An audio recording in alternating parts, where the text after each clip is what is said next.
तो ये बेकार की पहेलियां मत बुझा मेरे साथ, समझा? सीधे से बता तो कौन है। अबे बता तो कौन है। और नहीं बताऊं तो पुलिस को फोन करेगा, मुझे अंदर कराएगा, करा दे। लेकिन एक बात याद रखना, अगर मैं अंदर गया तो तू अपने बच्चे से हाथ धो बैठेगा।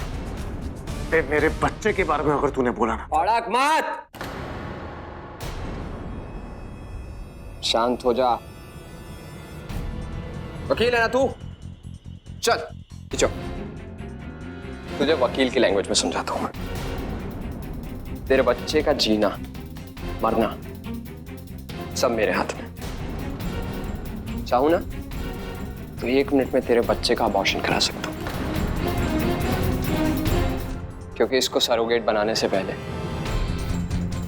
तूने मेरी परमिशन नहीं ली, मेरे सिग्नेचर नहीं ली। तेरा signature? Yes mister Viren Vadhera, नाम शशांक सिंह, विधि का पति।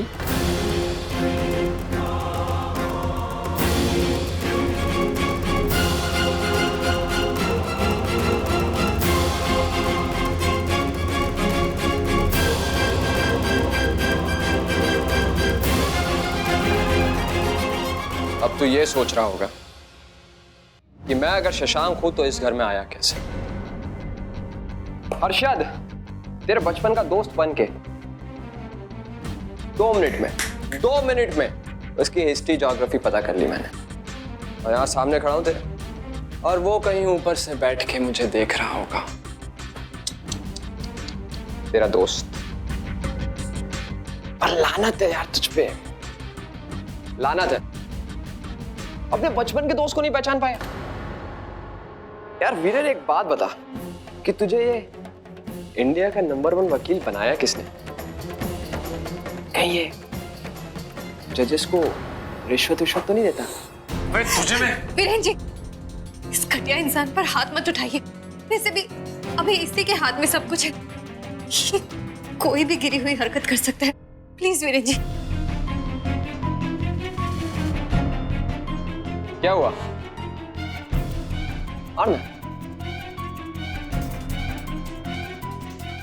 और तूने भी पहली बार समझदारी की बात की।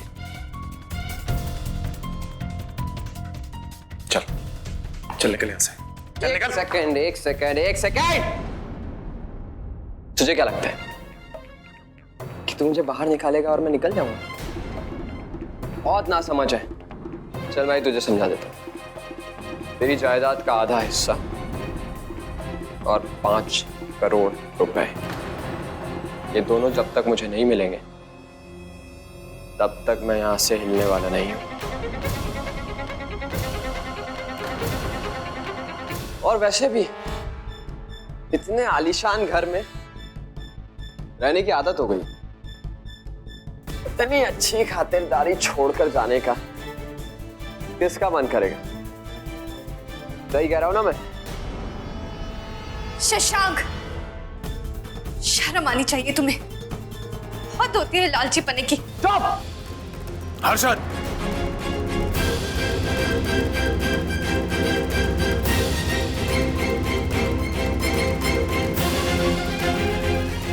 थोड़ा ठंड रखा कर, और याद रखना तेरे बच्चे का फ्यूचर मेरे हाथ में। जानता है ना क्यों? कि तूने इसे सरोगेट बनाने से पहले तूने मेरे सिग्नेचर नहीं लिए थे, मेरी परमिशन नहीं ली थी, और अब तेरे कहने पर भी मैं कोई साइन नहीं करने वाला।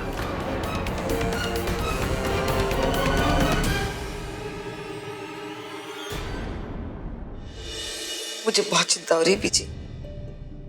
पता नहीं मानवी इस तरह से कैसे ऊपर पाएगी। इसीलिए तो अभी तक मैंने उसे ये बात छुपा कर रखी थी। लेकिन महेश आकर फिर उसने हमारी जिंदगी में एक तूफान खड़ा कर दिया। इसमें किसी को क्या है दोष देना? देख, मानवी की चिंता मत कर तू बेटा, सब ठीक हो जाएगा। हाँ बड़ी बीजी ठीक कह रही है। हम सबको सब्र से काम लेना पड़ेगा। मानवी अपने गम से जल्दी बाहर आ जाएगी। पर मैं मानवी को ऐसी हालत में नहीं देख सकता। अरे बेटा डब्बू, मानवी ठीक हो जाएगी बेटा, वो बहुत मजबूत है बेटा।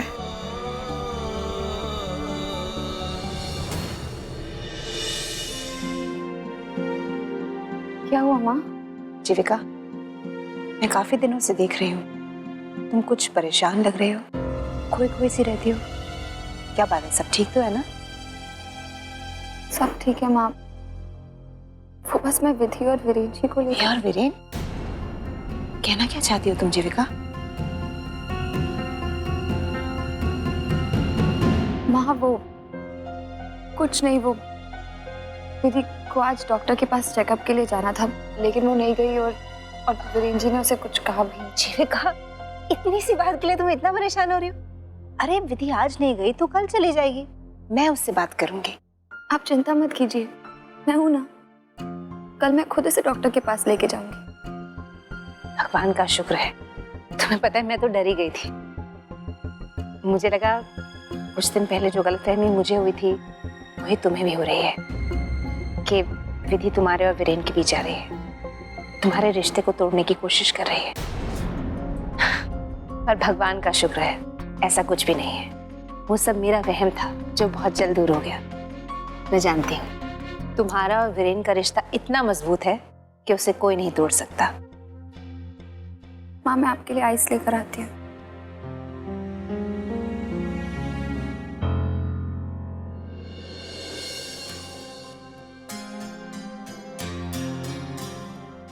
लगता है मानवी का गुस्सा शांत हो गया है, इसीलिए तो उसका दरवाजा खुला है।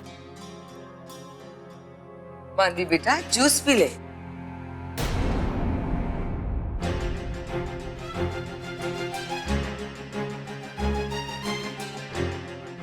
कि मानवी कहाँ चली गई? डब्बू, डब्बू कहाँ है तू? क्या हुआ बीजी? डब्बू, मानवी अपने कमरे में नहीं है, जा देखना कहाँ है। मैं तो कब से इधर बैठी हूँ, मैंने उसे बाहर जाते नहीं देखा। अच्छा, उसे एक फोन लगा, पूछ कहाँ है वो। हाँ, हमें फोन करता हूँ।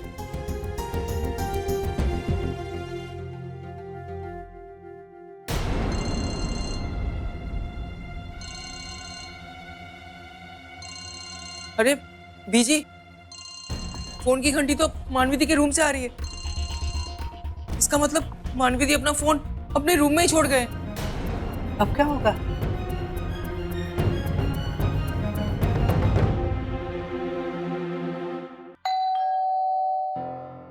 आ रहा हूं।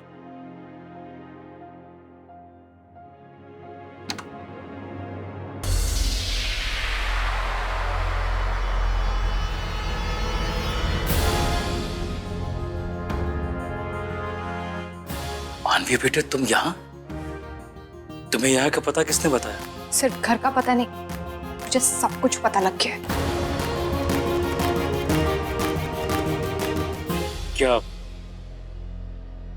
क्या पता चल गया है तुम्हें?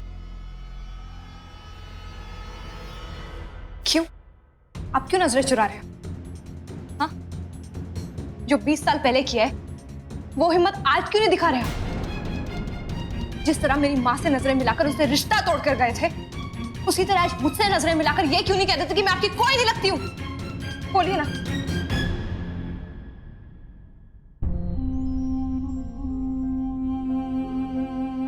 क्या बोलूं बेटे,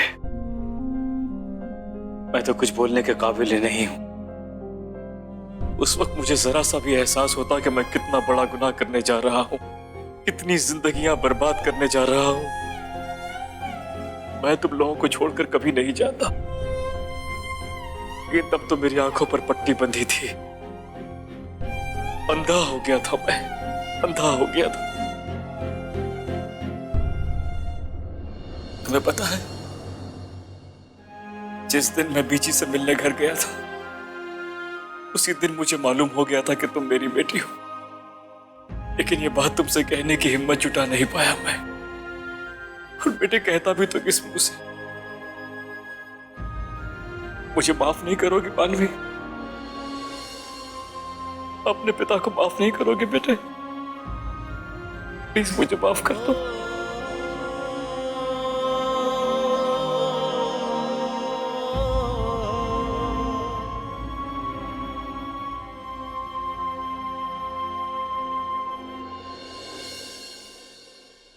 भगवान जी, आप ही मुझे कोई रास्ता दिखाइए। मेरी ये उलझन अब आप ही सुलझा सकते हैं। मुझे कभी नहीं लगा था कि मेरी जिंदगी में ऐसा भी वक्त आएगा जिन पर मुझे खुद से भी ज्यादा भरोसा था। आज उन पर से मेरा भरोसा डगमगा गया। भगवान जी, मेरा वीरेंद्र जी पर से भरोसा नहीं उठा है, लेकिन मैं अपनी आंखों से जो देखती हूँ उनका मुझसे दूर जाना, मुझसे झूठ कहना, इन सारी चीजों को तो मैं नजरअंदाज नहीं कर सकती ना। आप ही बताइए मैं क्या करूं?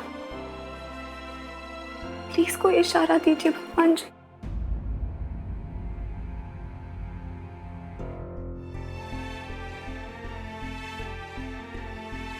जीविका, मैं तुम्हें सब सच बताऊंगा, लेकिन सही वक्त आने पर, वरना तुम विधि का सच जानकर बहुत परेशान हो जाओगी। मुझे माफ कर दो, पर तुम्हारी खुशी के लिए तुम्हें इस सच से दूर रख रहा हूं।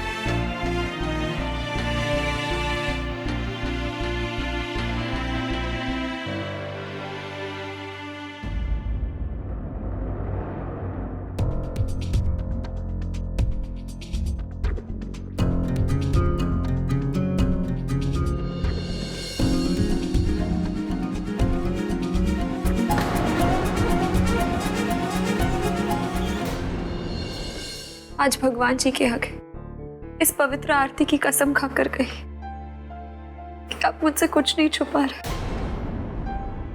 कोई ऐसी बात नहीं है जिसे जानने का मुझे पूरा हक है, लेकिन आप मुझे नहीं बता रहे।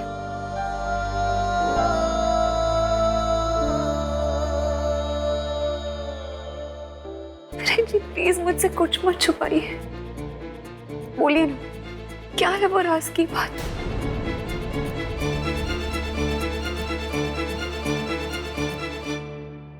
मैं बताता हूं।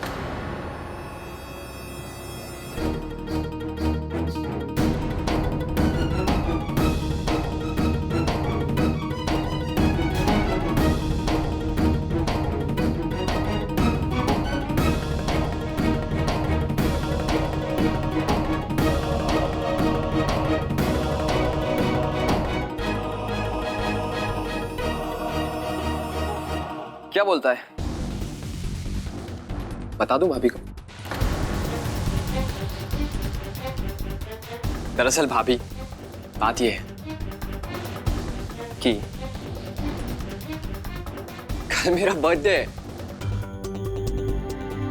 रियली? यस भाभी, और वीरेन नहीं चाहता था कि यह सरप्राइज आपको बताया जाए, लेकिन मैं अपनी प्यारी भाभी से इतनी बड़ी बात कैसे छुपा सकता हूं? भाभी, अगर आपकी पूजा खत्म हो गई हो तो कुछ खाने को मिलेगा, बहुत जोरों से भूख लगी है।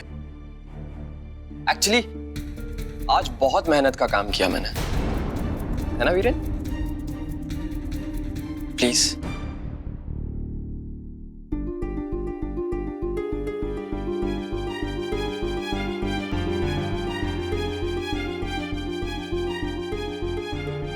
क्या ये सभा? तुझे मेरे और जीविका के बीच में आने की कोई जरूरत नहीं, समझा? भगवान, ये कैसा दोस्त है? तुझे तो मुझे थैंक्स बोलना चाहिए। भाभी के सामने तुझे झूठा साबित होने से बचा लिया मैंने, और तू है कि मुझ पे फायर कर रहा है। यार ऐसी उल्टी गंगा मत बहाया कर यार। नकली सही, लेकिन असली दोस्तों वाला काम किया है। ये ले लड्डू खा, प्रसाद खा ले,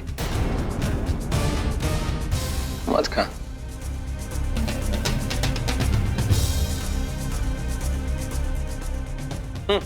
सॉरी बाबा। अबे पकड़ ले पूजा कर, काम आएगी। पकड़।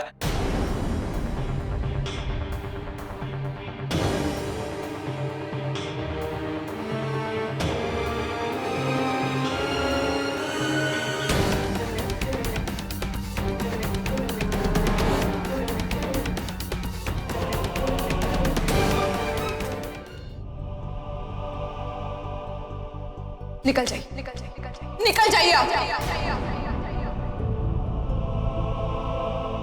चले जाइए जैसे 20 साल पहले हमें छोड़ के चले गए थे।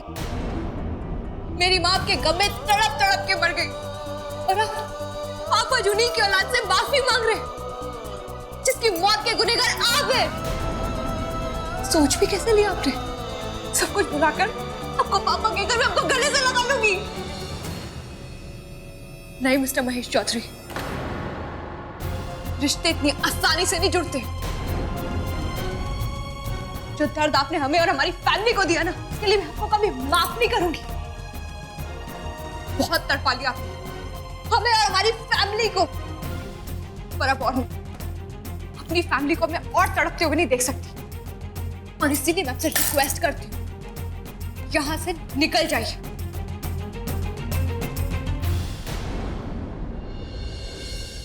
मैं जानता हूं मानवी, जो गुनाह मैंने किया है उसके लिए दुनिया की कोई अदालत मुझे माफ नहीं करेगी। तुम्हें क्या लगता है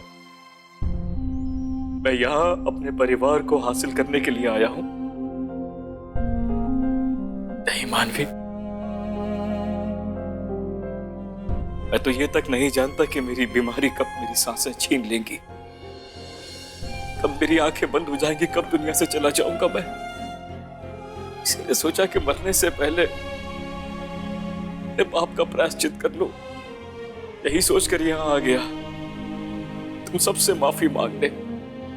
सोचा कि कोई मुझे माफ करे या ना करे, इतनी तसल्ली तो होगी मुझे कि अपनों से हाथ जोड़ के सर झुका के मैंने माफी मांग ली।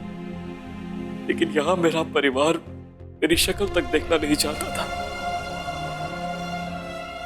बेटे, मैं तो कब का यहां से मायूस होकर लौट जाता कि तुम मुझे मिल गई मानवी। सच, उस वक्त मैं नहीं जानता था कि तुम मेरी बेटी हो।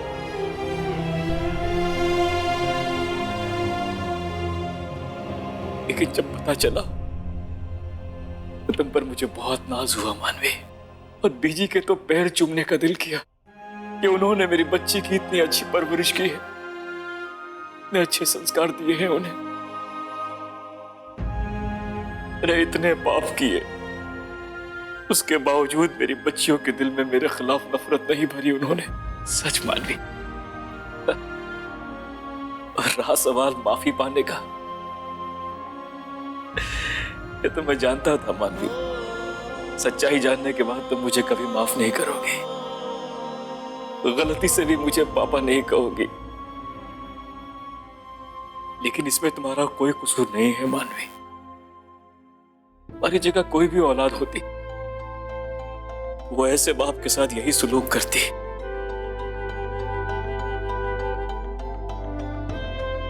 मैं तुम्हें निराश नहीं करूंगा मानवी। तुम यही चाहती हो ना कि मैं यहां से चला जाऊं, अपनी ये शक्ल तुम लोगों को कभी नहीं दिखाऊं। ठीक है, मैं जा रहा हूं यहां से। तुम लोग के सामने फिर कभी नहीं आऊंगा मैं, कभी नहीं।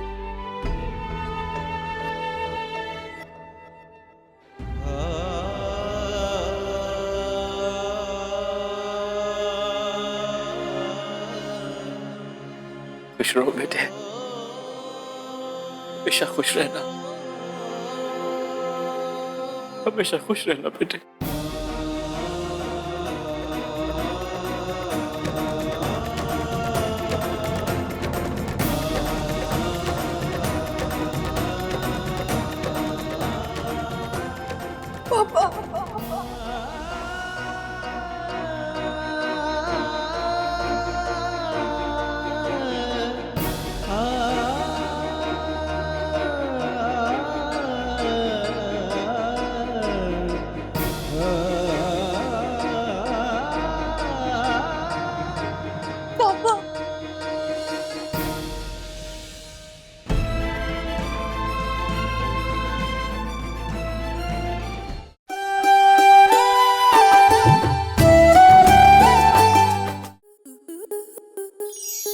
आपके मनोरंजन पर अब नहीं लगेगा कोई ब्रेक। स्टार प्लस के बेहतरीन शोज देखने के लिए लाइक, शेयर और सब्सक्राइब करें स्टार प्लस यूट्यूब पेज को।